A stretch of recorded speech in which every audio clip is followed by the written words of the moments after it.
Subscribe करें हमारे इस चैनल ओम ज्ञान कुंडू को और नोटिफिकेशन बेल को दबाना बिल्कुल ना भूलें। नमस्कार दोस्तों, मैं जय भगवान कुंडू आपके सामने फिर हाजिर हूँ नई वीडियो साथ। दोस्तों, उम्मीद करता हूँ कि आप सभी स्वस्थ होंगे और खुश होंगे। तो दोस्तों, आज हम बात करेंगे इतिहास कक्षा 11वीं के लिए इतिहास की जो पाठ्य पुस्तक है विश्व इतिहास के कुछ विषय पाठ 9 औद्योगिक क्रांति की महत्वपूर्ण नोट्स की आपको जानकारी देंगे जो आपके एग्जाम में काम आएंगे। इसके अलावा दोस्तों, आपको और भी बहुत सी रोचक मज़ेदार जानकारी देंगे जो आपके आने वाली कंपटीशन एग्जाम में भी फिर काम आएंगी। तो सबसे पहले हम शुरुआत करते हैं, औद्योगिक क्रांति क्या है। औद्योगिक क्रांति का अर्थ क्या है? तो औद्योगिक क्रांति का साधारण सा जो अर्थ है वो ये है कि हाथों द्वारा बनाई गई वस्तु के स्थान पर आधुनिक मशीनों के द्वारा व्यापक स्तर पर निर्माण की प्रक्रिया को औद्योगिक क्रांति कहा गया। यानी जो वस्तुएं पहले हाथ से बनती थी, बाद में मशीन से बनने लगी, उसी को औद्योगिक क्रांति का नाम दिया। सबसे पहले औद्योगिक क्रांति कहाँ हुई थी? इंग्लैंड में। तो औद्योगिक क्रांति के दो चरण देखें तो प्रथम चरण जो है 1770 से 1850 तक है। और आपको बता दें, सबसे पहले जो औद्योगिक क्रांति हुई थी ब्रिटेन में हुई थी। ब्रिटेन के 3 नाम हैं, ब्रिटेन, यूके और इंग्लैंड। तो इसके अलावा अगर देखें, फ्रांस, हॉलैंड और बेल्जियम प्रथम जो चरण है उसको कवर करते हैं। द्वितीय चरण जो है 1850 से लेकर 1900 तक का है। इसमें अमेरिका जो प्रथम चरण में भी शामिल था, जर्मनी, इटली और जापान है। औद्योगिक क्रांति के द्वितीय चरण में जापान की जो एंट्री हुई थी वो 1870 में हुई थी। इसके अलावा दोस्तों, आपको बता दें, अब तक 3 औद्योगिक क्रांति हो चुकी हैं। भारत के सबसे अमीर व्यक्ति मुकेश अंबानी ने कहा कि चौथी औद्योगिक क्रांति भारत में होगी। इसके अलावा दोस्तों, अब बात करते हैं इंग्लैंड में औद्योगिक क्रांति के कारण। ये बहुत ही इंपॉर्टेंट है, इसको थोड़ा ध्यान से करें। सबसे पहला दोस्तों, जनसंख्या में वृद्धि। इंग्लैंड में जनसंख्या का जो बढ़ना है वो औद्योगिक क्रांति का एक मुख्य कारण था। दूसरा, अच्छी परिवहन व्यवस्था। जो वहाँ पर परिवहन व्यवस्था थी बहुत ही सिस्टमेटिक और अच्छी थी। अगला है बैंकों की भूमिका। बैंकों की भी एक महत्वपूर्ण भूमिका रही है यहाँ पर। इससे अगला, रेल परिवहन का विस्तार। जो रेल थे, आपको बता दें, रेल को हिंदी में बोलते हैं लो पंथ गामनी। रेल जो परिवहन है उसका काफ़ी विस्तार हुआ। इसके अलावा दोस्तों, अगला पॉइंट है लंदन का महत्वपूर्ण नगर और व्यापार का केंद्र बनाना। लंदन जो था महत्वपूर्ण नगर बने यहाँ पर और व्यापार का मुख्य केंद्र यही था। वैसे आपको बता दें, सबसे पहले औद्योगिक क्रांति उस शहर में हुई थी। उस शहर का नाम है मैनचेस्टर। और भारत का मैनचेस्टर कहा जाता है अहमदाबाद को। जापान का मैनचेस्टर ओसाका और अमेरिका का मैनचेस्टर कैलिफोर्निया। उसके अलावा अगला पॉइंट है कोयला और लौह अयस्क की उपलब्धता काफ़ी थी वहाँ पर। और उसके अलावा शीशा, तांबा और रंगा किसको टिन वहाँ भी अवेलेबल था। और सबसे पहले आपको बता दें, तांबा जो है धातु का पता लगा था मनुष्य को। अब है औद्योगिक क्रांति के सामाजिक और आर्थिक क्या प्रभाव रहे उनके बारे में। नंबर 1, बेकारी की में वृद्धि होगी। नंबर 2, नवीन वर्गों का जन्म हो गया एक। नंबर 3, भूमिहीन मजदूरों की संख्या में वृद्धि हुई, ज़्यादा मजदूर हुए पैदा। राष्ट्रीय आय में वृद्धि होगी। राष्ट्रीय जो आय थी यानी अर्थव्यवस्था थी वो अच्छी हुई। कुटीर उद्योगों का अंत, छोटे छोटे जो उद्योग थे वो खत्म हो गए। नवीन औद्योगिक नगरों की स्थापना, नए नए जो औद्योगिक नगर हैं उनकी स्थापना की गई। छोटे कारीगरों का मजदूर बनना, जो छोटे छोटे कारीगर थे अपना काम चलाते थे, वो हालात उनके ऐसे हो गए कि उनको मजदूर बनना पड़ा। अधिक और सस्ता माल, अब बहुत ज़्यादा जो है प्रोडक्शन होने लगा। नतीजा क्या निकला कि सस्ता माल हो गया। उसके बाद महिला और छोटे बच्चों का शोषण, सबसे ज़्यादा जो शोषण किया गया था यहाँ, छोटे बच्चे जो थे और महिलाएं जो गरीब परिवार से बिलोंग करती थी उनका बहुत ज़्यादा शोषण किया गया।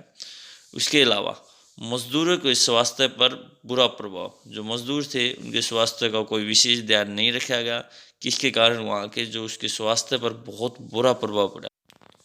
दोस्तों, औद्योगिक क्रांति के जहाँ कुछ फायदे हुए उसके साथ साथ कुछ नुकसान भी हमें देखने को मिले।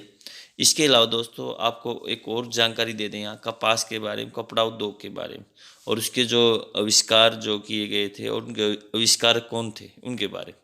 आपको बता दें सबसे अच्छा फूल जो होता है कपास का होता है, क्योंकि वो कपड़ा बनता है उससे। तो कपड़ा उद्योग से संबंधित जो है उनके बारे में कुछ जानकारी दे दें। जैसे उड़न तुरी कर का जो चरखा कहा जाता था एक तरह से, उसका जो आविष्कारक था वो जॉन था। इसके अलावा और भी यहाँ पर पढ़ लें, बहुत ही इंपॉर्टेंट है ये, आप इनको याद करें, अच्छी तरह समझें। कताई मशीन है, वाटर फ्रेम है, वाटर रूम है या मयूर है, तो इनको पढ़े।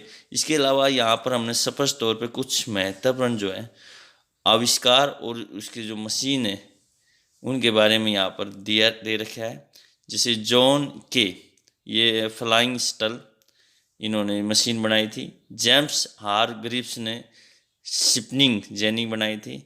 तो इस हिसाब से आप इनको देखें। जेम्स वोट था जो, उन्होंने बाप का इंजन किया था। तो इनको बारी बारी से इनको भी याद रखें और समझें। इसके अलावा औद्योगिक क्रांति का प्रति दृष्टिकोण, इस शब्द यानी औद्योगिक जो शब्द था, सबसे पहले इसका प्रयोग यूरोपीय विद्वानों जैसे जोर्सिस मिस्ले फ्रांस और फ्राइडिड एंजल जर्मनी द्वारा किया गया था। अंग्रेजी में इस शब्द का प्रयोग सर्वप्रथम दार्शनिक अर्थशास्त्री आर्नोल्ड टॉयनबी द्वारा उन परिवर्तनों का वर्णन के लिए किया गया जो ब्रिटेन यानी इंग्लैंड के औद्योगिक विकास में 1760 से 1820 के बीच में हुए। उनको नाम दे दिया औद्योगिक क्रांति। इसके अलावा दोस्तों पूंजीवाद और समाजवाद में अंतर क्या है? सबसे पहला है समाजवाद, उत्पादन का एक विशेष सिद्धांत जिसके अंतर्गत उत्पादन के साधनों पर संपूर्ण समाज का स्वामित्व कायम रहता है, उसको समाजवाद कहा गया है। इस समाजवाद की जो विचारधारा है ज़्यादा कामयाब नहीं हो पाई। अब है पूंजीवाद। एक होता है साम्यवाद।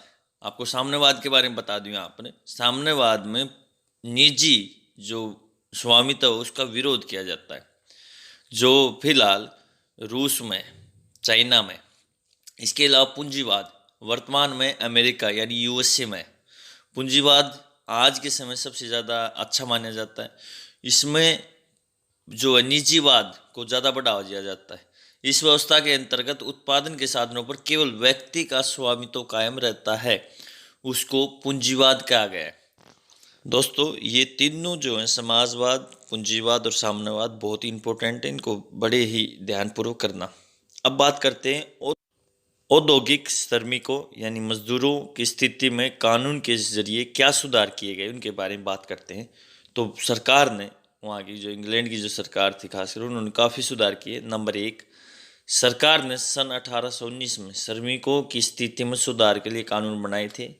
नंबर 2, 9 वर्ष से कम आयु वाले बच्चों से फैक्ट्री में काम करवाने पर पाबंदी लगा दी। नंबर 3, 9 से 16 वर्ष की आयु वाले बच्चों से काम कराने की जो सीमा थी वो 12 घंटे सीमित कर दी गई। इसके अलावा बड़े बच्चों के लिए काम के घंटे सीमित कर दिए गए, लिमिट कर दी गई उनके लिए। नंबर 5, फैक्ट्री जो ऑब्जर्वर होते थे, निरीक्षक होते थे, उनकी नियुक्ति कर दी गई। नंबर 6, 1833 में एक अधिनियम द्वारा 9 वर्ष से कम आयु वाले बच्चों को केवल रेशम की फैक्ट्रियों में काम करने या लगाने की अनुमति उनको दी गई थी। आखिरी पॉइंट है 1847 में कानून के द्वारा महिलाएं और युवकों यानी जो मनुष्य थे उनके जो काम के घंटे थे वो 10 फिक्स कर दिए गए। तो ये थे औद्योगिक श्रमिकों की स्थिति में सुधार के जरिए जो कानून लाए गए थे, इंग्लैंड की गवर्नमेंट जो लेकर आई थी उनके बारे। तो दोस्तों 100 बात की एक बात ये कि औद्योगिक क्रांति ने विकास का जो स्तर है उसको तो बहुत काफ़ी विस्तार हुआ है, लेकिन इसके साथ साथ जो सामाजिक बंधन थे उनमें गिरावट देखने को मिली। खासकर महिलाओं और मजदूरों की जो स्थिति थी वो खराब हुई। तो ये कुछ इसके बहुत ज़्यादा जो है बुरे प्रभाव भी पड़े। तो दोस्तों आज के लिए इतना ही। हम जल्द हाजिर होंगे एक नई वीडियो के साथ। तब तक आप यूं ही अपना फीडबैक दें।